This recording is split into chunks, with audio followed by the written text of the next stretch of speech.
Fish and curd சாப்பிட்டா white patches வரும். நீங்களும் இதை நம்புறீங்களா? அப்போ இந்த வீடியோ உங்களுக்கு தான். கர்ட் அண்ட் ஃபிஷ் ஒரு காமன் காம்போ. நம்ம ஊரை தவிர மற்ற எல்லா ஊர்லேயும் அதை ஒரு நல்ல காம்போவாக தான் நினைக்கிறாங்க. டோய் மேஷ்னு பெங்காலியில் ஒரு டிஷ் இருக்குது. அது அங்கே ரொம்ப ஃபேமஸ். அதில் மெயின் இன்க்ரீடியண்ட்டே ஃபிஷ் அண்ட் கர்ட் தான். கேரளா ஃபிஷ் கரீஸில் புளிக்கு பதிலாக கர்ட் யூஸ் பண்ணுவாங்க. ஆனால் நம்ம தான் பயப்பட்டுட்டு அவாய்ட் பண்ணிட்டு இருக்கோம். சரி, அப்போ இதை பற்றி சயின்ஸ் என்ன சொல்லுது? அலர்ஜி கர்டு ஃபிஷ்ஷையும் சேர்த்து சாப்பிட்றதுனால வருதுன்னு நினச்சா அதுதான் கிடையாது.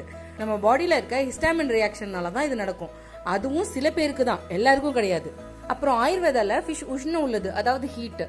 கர்டு சீதளம், அதாவது கோல்டுன்னு சொல்லுவாங்க.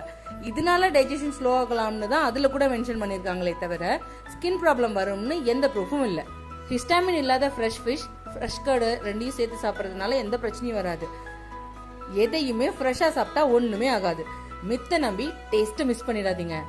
Creamy fresh curd rice and spicy fish fry சேர்த்து சாப்பிட்டா இந்த மாதிரி பல இன்ட்ரெஸ்டிங் ஃபேக்ட்ஸ்களை தெரிஞ்சுக்க நம்ம சேனலை மறக்காம சப்ஸ்கிரைப் பண்ணிக்கோங்க.